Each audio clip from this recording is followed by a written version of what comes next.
এতদিন আমরা মাইগ্রেশন নিয়ে অনেক কাজ করেছি, মাইগ্রেশন তৈরি করেছি, হ্যাঁ, ডেটাবেস তৈরি করেছি, মাইগ্রেশনের সাহায্যে ডেটাবেসে টেবিল তৈরি করেছি, টেবিলের মধ্যে আমরা টেবিলগুলোকে রিনেম করেছি, টেবিলের মধ্যে কলাম তৈরি করেছি, কলামগুলোকে রিনেম করেছি, তারপর ভ্যালুগুলোকে চেঞ্জ করেছি, তারপর হচ্ছে যে আমাদের টেবিলগুলোকে রিনেম করেছি, টেবিলগুলোকে ডিলেটও করেছি মাইগ্রেশনের সাহায্যে, তাই না?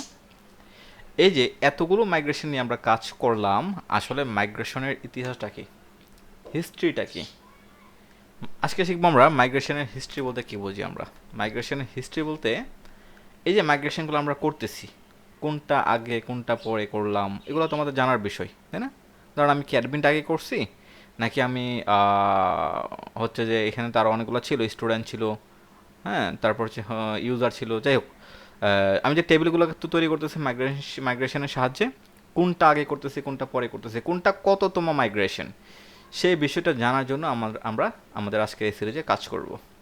ওকে, এইটা জানার জন্য আমাদেরকে যেটা করতে হবে সেটা হচ্ছে যে মাইগ্রেশন নামে একটা টেবিল আছে না, এই টেবিলে আমরা চলে যাব। এই টেবিলে চলে গেলেই খেয়াল করে দেখেন মাইগ্রেশনের যে হিস্ট্রি, এই হিস্ট্রিগুলো কিন্তু এখানে আমাদেরকে দেখাচ্ছে। মাইগ্রেশনের টোটাল হিস্ট্রিটা কিন্তু আমরা এখানে পাচ্ছি, আমরা কিন্তু এখানে এটা দেখতে পারতেছি। ওকে, এখন আমরা কি করব? এই মাইগ্রেশন হিস্ট্রি তো আমরা এখানে দেখলাম, এখন আমাদের কি করা উচিত সেটা নিয়ে আমরা একটু কাজ করি।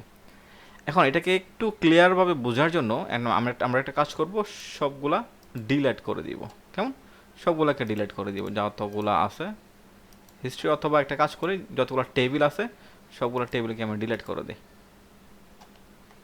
আমি এখান থেকে ডিলেট করে দিই, সবগুলোকে আমরা ডিলেট করে দিচ্ছি। হ্যাঁ, আপাতত আমরা সবগুলো ডিলেট করে দিই, একদম সবগুলা টেবিল আমরা ডিলেট করে দিলাম। টোটালি কোনো টেবিল নাই এখানে, খেয়াল করে দেখেন টোটালি কোনো টেবিল নাই। তবে আমাদের কিন্তু কিছু মাইগ্রেশন রয়ে গেছে এখানে। আমি যদি এখন পিএইচপি আরটিএসের মাইগ্রেট করে সবগুলোর কিন্তু টেবিল তৈরি হয়ে যাবে। তা আমি একটা কাজ করব, সেটা হচ্ছে যে আমাদের যে ফোল্ডারটা ছিল এই ফোল্ডার থেকে কি করব, ডেটাবেজে চলে যাই, মাইগ্রেশনে চলে যাই, সবগুলা কাট করে ফেলবো। সবগুলা কাট করে আমি আলাদা একটা ফোল্ডার নিয়ে আসি, আলাদা একটা ফোল্ডার নিয়ে আসলাম একটা ফোল্ডার। সবগুলো নিয়ে আসছি না এখানে? হ্যাঁ, নিয়ে আসলাম। এখন একটা জিনিস বুঝিয়েন, যে কাজটা আমরা করতে যাচ্ছি, আমরা এখন একটা মাইগ্রেশন তৈরি করবো। মাইগ্রেশন তৈরি করলে তো হবে না, মাইগ্রেশন করতে গেলে আমাকে একটা মাইগ্রেশন রেডি করতে হবে, মানে মাইগ্রেশন আগে তৈরি করতে হবে, দেন তারপর হচ্ছে আমাকে একটা মাইগ্রেশন চালাতে হবে, তখন আমরা হিস্ট্রিটা বুঝতে পারবো। এটার জন্য আমরা যেটা করব সেটা হচ্ছে যে আমি মাইগ্রেশন তৈরি করব না, আমাদের যে তৈরি করা একটা মাইগ্রেশন ছিল সেখান থেকে একটা মাইগ্রেশন আমরা নিয়ে আসি। যেমন হচ্ছে যে স্টুডেন্ট, আমি স্টুডেন্ট মাইগ্রেশনটা নিয়ে আসি। এই স্টুডেন্ট মাইগ্রেশনটা আমি আমার মাইগ্রেশন ফোল্ডারে নিয়ে আসলাম। দেখেন এখানে কিন্তু আমি মাইগ্রেশনটা কিন্তু দেখতে পারতেছি, স্টুডেন্ট নামে যে মাইগ্রেশন আছে সেটা কিন্তু আমরা এখানে দেখতে পারতেছি। এখন এটাকে মাইগ্রেট করে আমরা পাঠাবো, কোথায় পাঠাবো? আমাদের আমাদের ডেটাবেসে পাঠাবো। তখন এটা মাইগ্রেট হয়ে ডেটাবেসে গিয়ে একটা টেবিল তৈরি হবে। তাহলে আমরা এটা কীভাবে করতে পারি? আমি করতে পারি PHP artisan migrate, just enter দিলাম, এন্টার দেওয়ার সাথে সাথে একটা এটা মাইগ্রেট হয়ে যাবে। মাইগ্রেট হয়ে কিন্তু এটা ডেটাবেসে চলে যাবে। আমরা একটু দেখি যে জিনিসটা কাজ করতেছে কিনা। প্রথমে একটু লোড হয়, দেন পরে অটোমেটিক্যালি ঠিক হয়ে যায়। দেখেন মাইগ্রেট কিন্তু হয়ে গেছে, স্টুডেন্ট নামে একটা টেবিল কিন্তু মাইগ্রেট হয়ে গেছে। এখন দেখি এখানে আসার পরে পেজটা একটু রিফ্রেশ করি। পেজটা একটু রিফ্রেশ করলে আমি দেখতে পারবো স্টুডেন্ট নামে কিন্তু একটা টেবিল কিন্তু চলে আসছে। পাশাপাশি আরও দুটো টেবিল আসছে।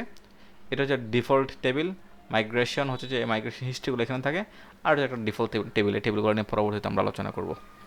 এখন আমরা যে একটা যে মাইগ্রেশন করছি, এই যে স্টুডেন্টটাকে যে মাইগ্রেশন করছি, তার ভ্যালুটা কত, তার ব্যাচ নাম্বার কত, মানে তার সিরিয়াল নাম্বার কত, সেটা আমরা দেখতে পারবো এই মাইগ্রেশন নামে যে টেবিল আছে তার ভিতরে।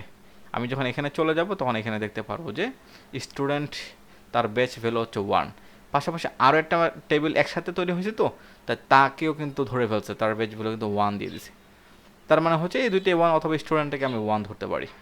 ওকে, এখন আমি যদি আরও একটা মাইগ্রেশন নেই, আমি একটা কাজ করি, এখান থেকে আমরা আরেকটা মাইগ্রেশন নিয়ে আসি। ধরেন এখান থেকে ইউজারটাকে নিয়ে আসি, কপি করলাম, কপি করে আমি ইউজারটাকে এখানে দিয়ে দিলাম। আমাদের মাইগ্রেশনের ভিতরে দিয়ে দিলাম, প্রজেক্টের মাইগ্রেশনের ভিতরে দিয়ে দিলাম। এখন যদি আমি মাইগ্রেশন করি এখানে, যেমন পিএইচপি আর্টিসান মাইগ্রেট, আমি পিএইচপি আর্টিসান মাইগ্রেট করলাম, এটা কিন্তু মাইগ্রেট হয়ে যাবে, মাইগ্রেট হয়ে ডেটাবেসে চলে যাবে। দেন আমি এখান থেকে রিফ্রেশ করলে আমি দেখতে পারবো যে ইউজার টেবিলটা কিন্তু এখানে আছে, যে ইউজার টেবিলটা কিন্তু এখানে চলে আসছে, আমাদের মাইগ্রেশনের ভিতরে চলে আসছে, আমাদের এখানে চলে আসছে।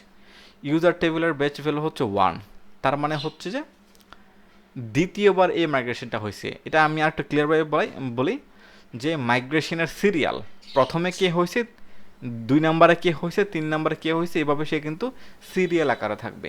আপনি যখন একটা প্রজেক্ট তৈরি করতে যাবেন, সেখানে কোন মাইগ্রেশনটা কখন করা হয়েছে সেই সিরিয়ালটা কিন্তু আপনি দেখতে পারবেন, একদম সুন্দর করে সিরিয়াল আকারে থাকবে।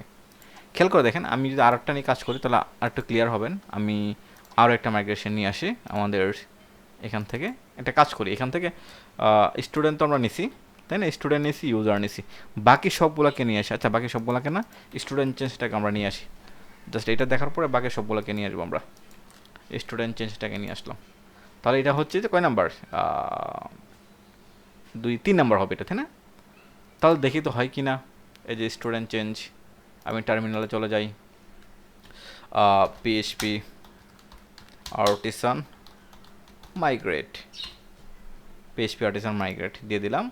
দেন হচ্ছে যে এখান থেকে আমি ব্লগে যাই, হ্যাঁ, ব্লগে গিয়ে আমি দেখতে পারবো যে এখানে স্টুডেন্ট কোথায় গেল, এই যে মাইগ্রেশনে চলে যায়, স্টুডেন্ট চেঞ্জ, এই স্টুডেন্ট চেঞ্জ কিন্তু আসছে।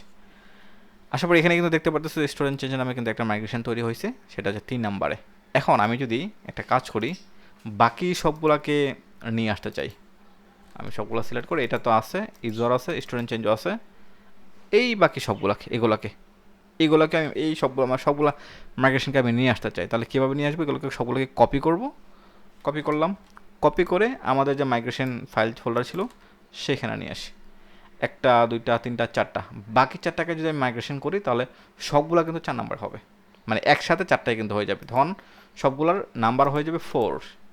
যেমন এখানে সবগুলোর নাম্বার কিন্তু এখানে কিন্তু চলে আসবে, 4 নাম্বারে কিন্তু সবগুলো থাকবে, বাকি 4টা। কীভাবে দেখি এটা, আমি টার্মিনালে চলে গেলাম, যাওয়ার পর এখানে লিখি PHP artisan migrate, just enter দিলাম, দেওয়ার পর সবগুলা কিন্তু মাইগ্রেশন হয়ে গেছে।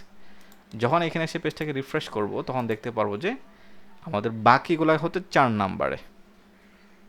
ওকে, এটা হচ্ছে মাইগ্রেশনের হিস্ট্রিগুলো এখানে জমা হয়, আমাদের মাইগ্রেশন টেবিলে জমা হয়, এখান থেকে আমরা দেখতে পারি যে কোন মাইগ্রেশনটা কখন করা হয়েছে। হ্যাঁ, 4 নাম্বারে 4টা মাইগ্রেশন করা হয়েছে, প্রথমে কিন্তু 2টা মাইগ্রেশন করা হয়েছে, এটা 1 1 1 লেখা আছে, এরপর একটা, এরপর হচ্ছে 4টা একসাথে মাইগ্রেশন করা হয়েছে 4 নম্বরে। তার মানে হচ্ছে এই মাইগ্রেশনের হিস্ট্রিগুলো জানার জন্য, বোঝার জন্য আমাদেরকে এই মাইগ্রেশন ডেটাবেজে কাজ করতে হয়, জানতে হয় যে কীভাবে, কখন, কোন মাইগ্রেশনটা রেডি হয়েছে, তৈরি হয়েছে। ওকে, এই ছিল যে মাইগ্রেশন হিস্ট্রি নিয়ে। পরবর্তীতে আমরা নতুন একটা টপিক নিয়ে কাজ করব। আজকে পর্যন্তই, সবাইকে অসংখ্য ধন্যবাদ, আল্লাহ হাফেজ।